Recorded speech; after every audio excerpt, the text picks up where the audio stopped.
Hoy tenemos con nosotros a Koldo García. ¿Qué tal, Koldo? ¿Cómo estás? Muy bien, perfecto. ¿Y tú? Muy bien. Koldo es licenciado en turismo, pero luego toda su trayectoria profesional ha ido ligada al mundo digital. Estudió diseño gráfico, estrategia digital, ha vivido 20 años en Madrid, 3, 4 años en Silicon Valley y bueno, ahora estás en casa, ¿no? En Donosti. Eso es.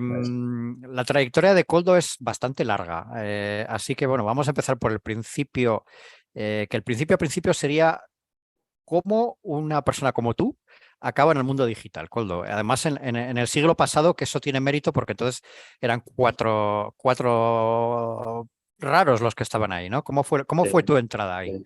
Mm. Bueno, la verdad es que yo siempre había tenido inquietud por el mundo del diseño originalmente. Entonces, cuando terminé de estudiar turismo, a mí lo que me apetecía realmente era estudiar diseño. Estudié diseño y empecé a trabajar como diseñador gráfico y eso me llevó a ser contratado en uno de los primeros ISPs que hubo en Madrid, donde empecé a hacer diseño pues, aplicado a lo que era el Internet primitivo, que fue un O sea, shock porque era o un, sea, te un llegó una modelo. oferta de trabajo de diseño en un ISP, entonces había cuatro, Sí, ¿no? ¿O no? No sé sí, cuál, sí, cuál era el sí. que te contrató ahí en concreto, porque es Pues espera, no me acuerdo. Servicom, Euroconsulting Euroconsulting. Vale. informático. Ajá. Y Estaban ahí entonces en... te fuiste para allá, te hiciste la eh, maleta, te fuiste para allá y empezaste a trabajar No, en un no, ISP. ya estaba Ya en estabas Madrid, ya allí. había Ajá. estudiado diseño gráfico en Madrid, estaba Ah, viviendo en vale. Madrid Ujú, y ujú, empecé a colaborar a trabajar con ujú, esta empresa como freelance. Y ahí me junté ujú, con otro freelance que venía, yo tenía, digamos, el perfil más creativo, artístico, ujú, y con otro perfil que tenía, pues, perdón, con otro compañero que tenía un perfil más técnico, Iñaki Arredondo. Nos ajá. juntamos, empezamos a hacer proyectos juntos y acabamos montando MathPixel. Iñaki, MathPixel Iñaki, era... aunque tiene un nombre vasco, no es vasco, ¿verdad? No, él es, como suele decir, él es vasco de Chamberí. Vale. Entonces montasteis una empresa, un día dijisteis vamos a montar algo Sí, juntos. en Eso el, en el ¿recuerdas cómo fue el 99. proceso? Porque entonces eso de emprender era una cosa muy rara, no era como ahora, que ahora ya estamos en... Bueno, fue bastante Bueno, natural. Los dos estábamos trabajando como autónomos, estábamos colaborando en varios proyectos, ya llevábamos una docena de proyectos o así que habíamos abordado juntos y dijimos, oye, nos hace falta más gente. Bueno, ya te digo, era el 99, estábamos viviendo casi el fin de las .com, pero todavía viviendo ese ajá. momento dulce y decidimos montar una SL. Nos acompañaron algunos socios senior en aquella aventura, montamos la Ajá. compañía O y sea, nos dedicamos... lo que teníais en la cabeza, sobre todo, Coldo, es que necesitabais más gente, teníais que Sí, contratar. Y esa fue la, sí. la razón por la que dijiste, vamos a montar una sociedad para poder contratar gente, ¿no? Sí, fue un poco la motivación. El proyecto estaba creciendo, cada vez teníamos más proyectos, necesitábamos crecer Ujú. y pues, oye, vamos a darle un poco de estructura a esto. Sí, en esa época es donde surgieron unas cuantas agencias, ¿no? Me estoy acordando Tecnoland, me estoy acordando Tecnoland, sí, de esta sí. que era de Bilbao, Coverlink. Ajá. Ese año fue Sí, sí. apoteósico Sí en... que tuvimos algún empleado de Tecnoland luego en nuestro equipo y así, pero sí, en aquel momento los que sonaban eran proyectos como aquel, del que luego han salido tantos y tantos proyectos de la gente que trabajó en aquel equipo, ¿no? Y eso, Correcto. nos posicionamos como una boutique de proyectos digitales. Al principio hacíamos mucho multimedia, CD-ROMs interactivos y cosas de estas, era la época, pero progresivamente todo empujó a que cada vez hiciéramos más proyectos web. Ajá. Y tuvimos la suerte o el acierto de poder trabajar con algunas grandes firmas, por ejemplo con Metro Acesa, hicimos la primera venta de viviendas online, la primera implementación que se hizo comercial de Google Earth, precisamente con este proyecto se podían ubicar las promociones y comprar y tal. Sí, sí, sí. Eh, y eso nos llevó a hacer también, bueno, convertirnos prácticamente en un proveedor de confianza de Mm. Google. Bueno, Ah. en aquel momento Google en España era prácticamente un departamento de marketing, ¿no? Sí, Y cada vez que se cuando estaba lanzaba un Bernardo, nuevo... cuando estaba Sí, sí, Bernardo sí, ahí, ¿no? estaba Bernardo en aquel momento. Mm. Y, y Sí, sí. bueno, pues cada vez que lanzaban un proyecto nuevo y se buscaba un ejemplo de uso de tal, pues Mm. normalmente nos llamaban, oye, ¿se podría hacer una implementación de este tipo y tal y cual? Y uno de esos proyectos, impulsado por Clara, una persona que estaba en el equipo de Google de España, Clara Ah. Rivera, fue las obras maestras del Prado en súper alta resolución, que se hizo para Google Earth. Hicimos ahí un trabajo de investigación de cómo digitalizar las obras, cómo crear un visor para visualizarlas, etc. Y salió el proyecto y tuvo un impacto a nivel mundial brutal. Eso fue el catalizador de la creación dentro de Google, del Google Cultural Institute, que a día de hoy existe, para los que trabajamos durante muchos años haciendo centenares, casi miles de digitalizaciones por todo el mundo de obras de arte, y que a nosotros, de alguna manera, nos orientó a enfocarnos al sector de la cultura. Hasta aquel momento habíamos trabajado en proyectos múltiples y a partir de aquel momento, progresivamente, y hasta el día de hoy, nos orientamos al sector del patrimonio. Una pregunta antes, Koldo. Vosotros nacisteis en plena burbuja. Vivisteis evidentemente el pinchazo. Entiendo que no habíais crecido tanto como otras agencias. Entonces, no habíamos crecido tanto, pero aún y todo nos supuso un momento de crisis. Hubo un momento en el que tuvimos que reducir el equipo. Habíamos llegado a ser un equipo de 12, 15 personas. Y prácticamente tuvimos que reducir a la mitad, de hecho incorporando a algunos de los trabajadores como socios, etcétera, buscando fórmulas que nos permitieran superar ese momento de crisis, que afortunadamente lo superamos y continuamos para adelante. Porque muchos no sobrevivieron a ese pinchazo. No. Sí. Os redimensionasteis porque el tamaño de la demanda bajó y con eso conseguisteis seguir adelante. Sí. Imagino que también los precios hubo que tocarlos un poco, ¿no? Sí. Aquella locura de precios que fueron los .com, en los que los banners se vendían a un precio de locura. Todo aquello se regularizó y se normalizó de alguna manera, ¿no? En el fondo, el pinchazo, sí supuso una crisis, pero lo que supuso también fue casi una curva de Gantt, ¿no? De decir, esto tiene utilidad, hemos pasado el pico, hemos bajado y ahora encontramos donde aporta valor y la tecnología. Imagino que también cosas como vender, que a lo mejor durante la burbuja no os hacía falta ni siquiera ir a vender porque os llamaba la gente, porque no había tantas agencias que supieran hacer webs. Esa es la realidad. Pues imagino que esa no necesidad de ir a vender pues se convirtió en una necesidad de buscar al cliente, ¿no? Sí, y luego también tuvimos la suerte de contar con algunos clientes fieles con los que pudimos trabajar de una manera continua en el tiempo. El caso, por ejemplo, que he mencionado de Metro Acesa, trabajamos con ellos muchos años, con un proyecto que fue muy bonito porque se investigaron muchas cosas, se probaron muchas cosas. Empresa que, por cierto, fue vasca en su día, aunque no es lo originalmente, hubo luego muchísimas fusiones, adquisiciones por el camino, ¿no? Pero sí. Bueno, entonces, estábamos quedándonos en la parte del enfoque al mundo de la cultura, que es con lo que terminasteis siendo vuestra seña de identidad. Y es lo que hoy lo que hoy en día también es el proyecto. Y también en ese momento habíamos hecho un proyecto, llevábamos colaborando años con una firma de retail, Hosintropia, y hicimos un proyecto de vídeo interactivo con ellos. Se podían comprar los conjuntos que aparecían en un desfile de moda en vídeo. Es un proyecto que hicimos manualmente, pero el resultado fue muy bueno. Después hicimos un piloto con el Corte Inglés, que también funcionó muy bien, con unos CTRs muy altos en el vídeo, etc. Y eso nos animó a crear un proyecto, una spin-off, que fue de Mad Video, de vídeo interactivo. Para que el proyecto, pues como digo, es un spin-off, se sacó aparte, se buscó financiación de capital y por varias circunstancias se decidió que el proyecto se montara directamente en Estados Unidos. Se creó una solución tecnológica que funcionaba muy bien, pero el proyecto, por varias cosas, por muchas razones, fue fallido, es decir, a lo largo de 3 años. Vídeo interactivo, para que nos entendamos, es un poco lo que has dicho, ¿no? Que durante el vídeo tú puedas hacer cosas con lo que está saliendo, ¿no? Por ejemplo, aparecían etiquetas en el vídeo en las que podías pinchar y acceder a más información o realizar compras bueno, diferentes acciones, pero efectivamente eran etiquetas que estaban relacionadas con el contenido que en ese momento mostraba el vídeo. Se desarrolló una solución de reconocimiento de escenas muy potente. La idea era haber continuado con el reconocimiento de imagen y haber sofisticado todo aquello, pero bueno, no se pudo porque comercialmente pues no fuimos capaces de llevarlo al punto que queríamos en el tiempo que queríamos. Luego, por otro lado, la apuesta de intentar sacar adelante el proyecto en Estados Unidos fue una apuesta mal medida. Nos equivocamos, no era el momento de haber ido a Estados Unidos en absoluto.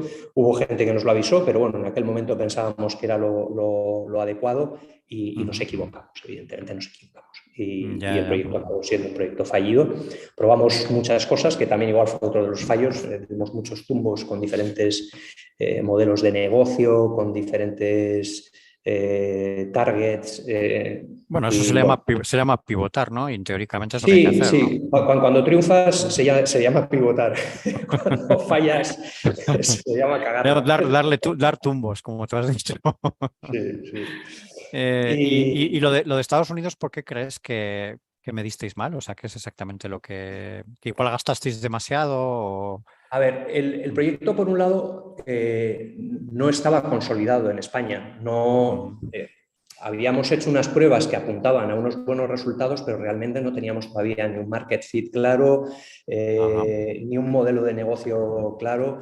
Entonces, llegar a Estados Unidos con esos mimbres, bueno, a Silicon Valley, un sitio en el que estás compitiendo con lo mejor, para intentar conseguir capital es muy complicado. Y para intentar conseguir mercado también. Para intentar conseguir mercado a toro pasado, es decir, lo suyo habría sido montar un equipo 100% local, comercial, marketing, ventas, etcétera, y no estábamos dimensionados ni teníamos capacidad financiera para hacerlo. Entonces se quedó todo en un intermedio que no llegó a nada. O sea, que estabas tú allí prácticamente solo, entonces, ¿no? Sí.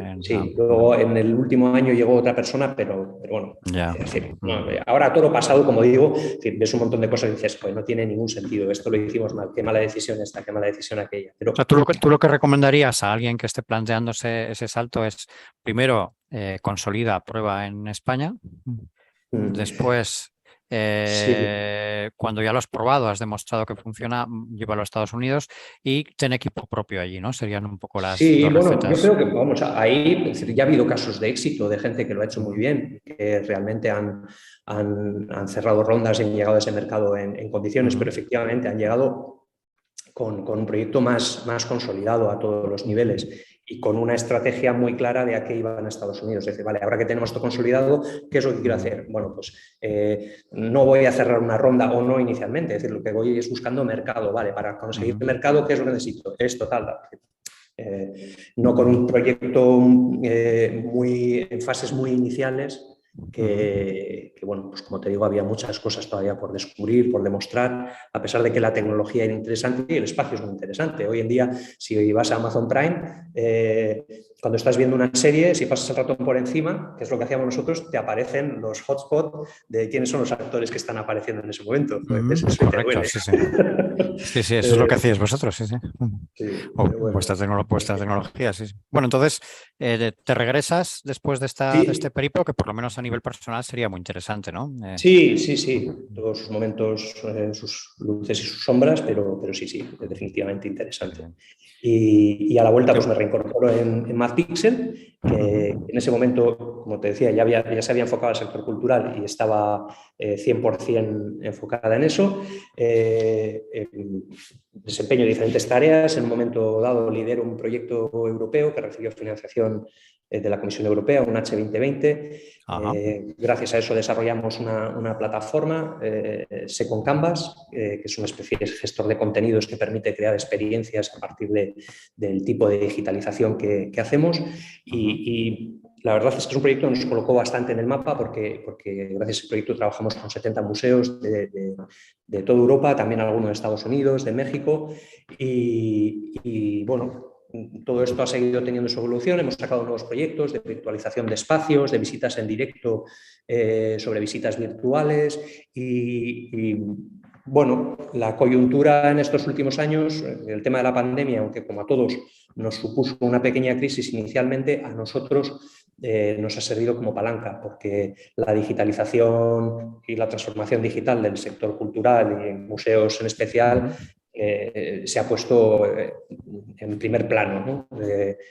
Se han evidenciado las necesidades, se ha evidenciado la posibilidad de crear dinámicas en el espacio digital, de llegar a nuevos públicos, etcétera, y la verdad es que llevamos 2 años con muchísimo trabajo, ganando muchos concursos, ganando muchos proyectos y bueno, un momento bueno. Muy bien. Y tú en paralelo has hecho más cosas. Sí, por el camino Vamos me he vamos a hablar de involucrado. eso, Koldo. Sí.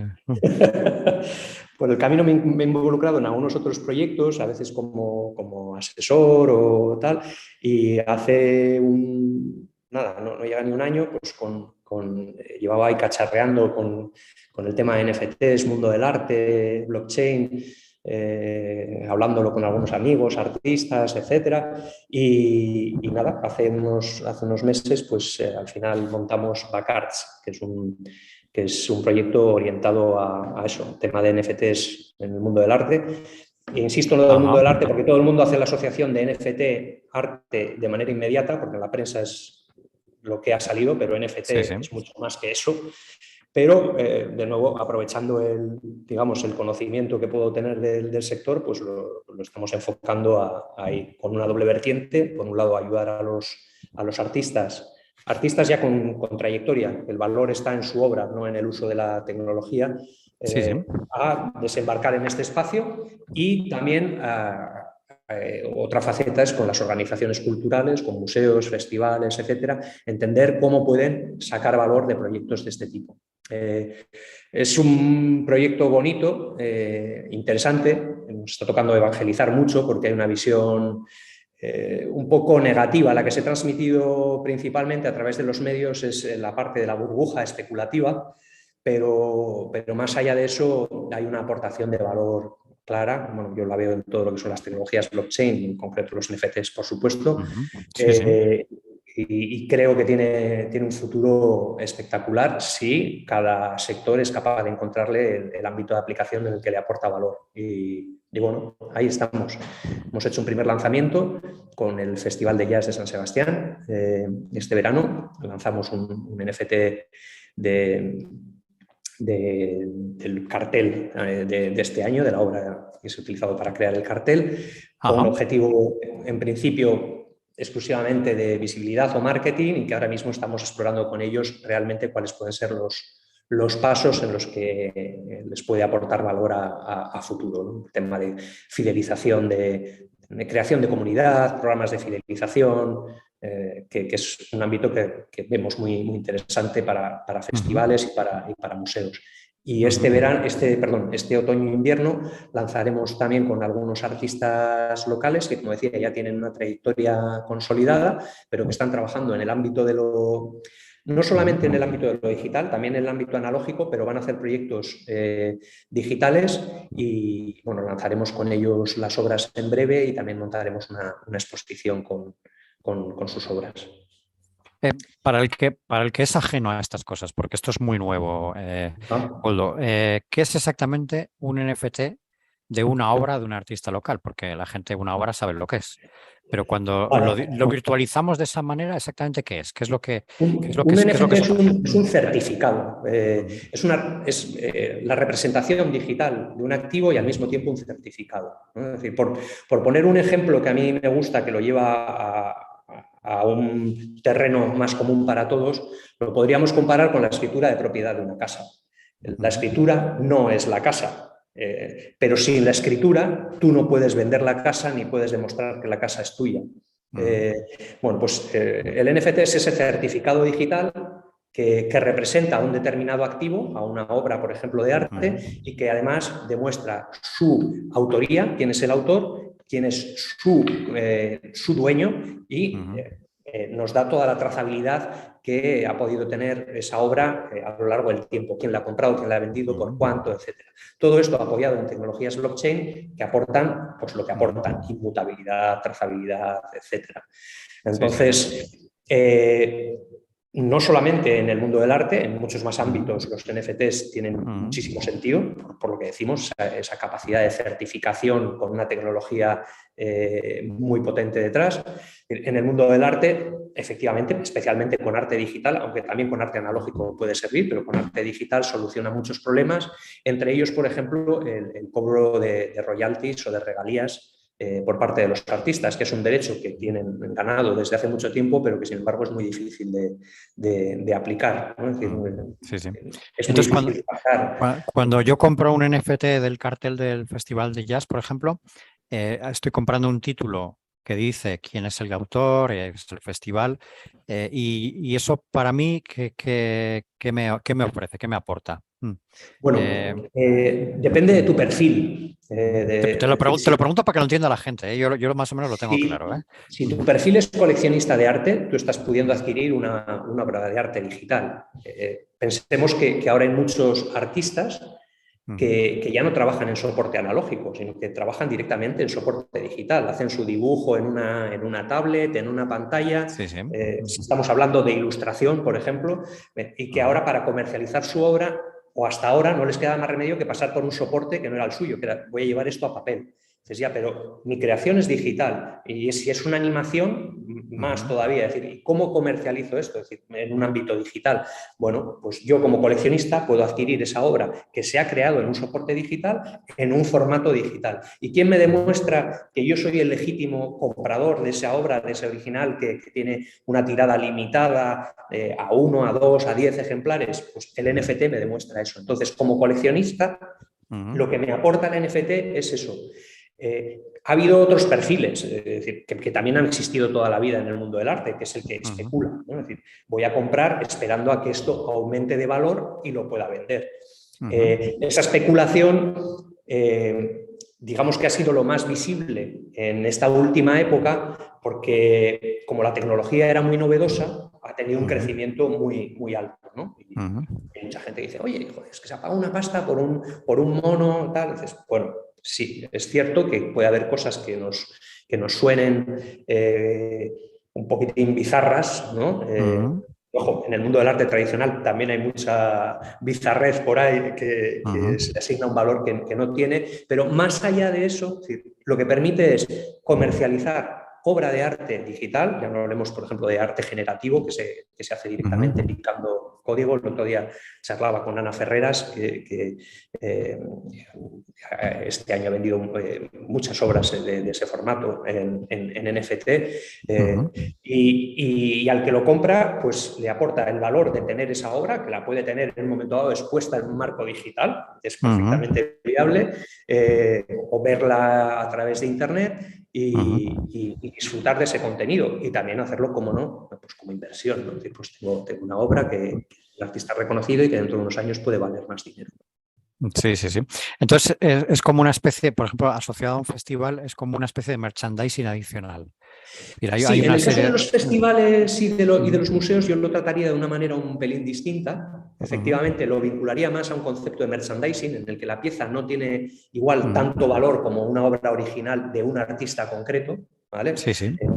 Y sin embargo, y de hecho hay experiencias muy interesantes que ya están desarrollando marcas como Starbucks, como Nike, Adidas, etcétera, en las que el NFT es una palanca para generar estrategias de fidelización, los loyalty programs de toda la vida. Es decir, tú, porque realizas determinadas acciones en el museo, en el festival, dices, pues he visto todas las exposiciones que han organizado este año, pues ganas un NFT, que es una pieza determinada, es decir, pues oye, pues es una digitalización de esta obra o de una porción de esa obra. Y al mismo tiempo, si consigues varios NFTs, consigues otras recompensas. Pues mira, tienes una invitación para ir a la inauguración de esta otra exposición gratis, o puedes ir al backstage de este concierto en el festival o lo que fuera. Y al final ahí lo que se hacen es círculos virtuosos en los que se crea comunidad y consigues una comunidad que esté mucho más vinculada con la actividad que realizas, ¿no? Y ese es el enfoque que nosotros perseguimos en la parte de organizaciones, que es un pelín distinto del de artistas. Vale. Entonces, se parece, por ejemplo, a las camisetas que lleva mucha gente o que llevaba, porque yo creo que eso ya ha pasado del Hard Rock Café. El NFT del festival sería pues como Soy tan fan del festival que incluso compro el NFT, ¿no? Eso Y hay es. más gente como yo. Y ese NFT al mismo tiempo, o el conjunto de NFTs, es de alguna manera algo parecido a la tarjeta de fidelización que tenías antes, que te daba derecho a Vale, determinadas cosas, ¿no? vale. Entiendo que el Hay número ejemplos muy interesantes en el mundo del deporte, Ujú, que juegan estos modelos, pues socios.com, con ujú, los equipos de las diferentes ligas, Sorare con el tema del coleccionismo digital y de cromos. ujú, Son modelos que están explotando o están explorando estas ujú, vías y explotando, la ujú, verdad, están teniendo un éxito terrible. Y ujú, son un poco igual el espejo en el que se pueden mirar las estrategias que las ujú, organizaciones culturales pueden aplicar ujú. de cara a trabajar esto con sus Sí, públicos. sí, sí. ¿Y vuestro modelo de negocio como Backarts es una especie de Sí, consultoría de NFTs aplicado al mundo del arte, ¿no? Sería... sí, tenemos va- dos modelos de negocio con los artistas. Ajá. Hacemos un acompañamiento en todo el proceso de creación del NFT, creación de cartera. Eh, Intentamos hacer transparente para ellos toda la parte técnica que hoy en día hace falta para eso, que tampoco es que Pero, sea pero, co- tremenda, pero bueno, pero como un consultor. eso es. Sí, Y sí. ahí lo que hacemos es un revenue share. Cobramos una comisión por las ventas que se producen de los NFTs. En el caso de los museos es más una consultoría. Es decir, Vale. vamos a O poner un sea, proyecto en pie, ¿vale? Pues vamos a hacer un análisis, etcétera, vale, tal y ahí cual. no hay riesgo compartido. Ahí os Sí. contratan y hacéis el trabajo. Sí, sí. Sí, otra cosa es que a futuro Ujú, podamos encontrar otros modelos de negocio más allá de la consultoría apoyados en el tipo de estrategias que se desarrollen, ¿no? vale. Pues que sí que pueda haber también pues, algún tipo de revenue share en Ujú. fin, ahora mismo soy Sí, sí. incapaz de definirlo, ¿no? Y Pero tú estás en este trabajo, en Backarts, entiendo que parcialmente, ¿no? Porque tú todavía sigues sí, ahí no, en... no, mi eh, actividad hoy en día está en MathPixel, este es un side project, sí, sí. pero bueno, lo estamos empujando Pero que no con estás tú mucha solo, ilusión. hay más gente que igual tiene más tiempo para poder dedicarle, ¿no? Eh, Sí, sí, probablemente haya sí, proyectos sí. por ahí que... No quiero decir que dentro de Backarts estáis más socios y que los Sí, otros socios sí que tienen a lo mejor sí, más efectivamente, así disponibilidad, es. ¿no? Eso Mm. es. Vale. Y más cosas que hayas hecho, me hablabas de Wheel of Lands, ¿no? Por ejemplo. Sí, sí, bueno, Wheel of Glance es simplemente un proyecto en el que aprovechando, digamos, el aprendizaje o el conocimiento adquirido durante estos años trabajando en el sector digital y en el sector cultural, pues sirva para ayudar a las organizaciones en su proceso de transformación digital y sobre todo pues ayudarles a diseñar igual un plan de estrategia digital, a entender los retos que pueden tener las nuevas tecnologías Ajá. en sus modelos. Es decir, oye, pues muchas veces no hay posicionamientos que se hacen desde el desconocimiento. NFTs, no me interesan. No, espera, Ujú, vamos a entender bien la tecnología y después decidimos si interesa o no interesa, ¿no? Y se hace un posicionamiento crítico, sustentado en un conocimiento. O metaverso. ¿Qué es metaverso? Bueno, ¿qué es hoy? ¿Qué puede ser mañana? ujú. Cuando hoy estamos viendo esto, ¿qué es lo que están pensando las tecnológicas? ¿O qué es lo que intuimos que están preparando las tecnológicas? ¿Eso qué impacto va a tener en ti? Es decir, un poco hacer estos procesos de acompañamiento y reflexión en todo esto para, bueno, pues para ayudarles a estar ahí. Precisamente las instituciones que trabajan, digamos, aspectos más humanistas, ¿no? Deberían tener digamos, un mejor posicionamiento en todo lo que son las nuevas tecnologías para permitir su gobernanza, ¿no? Con un punto de vista más humanista. Entonces, que instituciones como los museos se involucren más en el impacto que tienen las nuevas Ujú. tecnologías y exploren decir, Sí, sí. los modelos a los que les llevan, etcétera, es ¿Y esto interesante. Y luego, por otro lado, también, lo has montado también con sí. más gente, Coldo?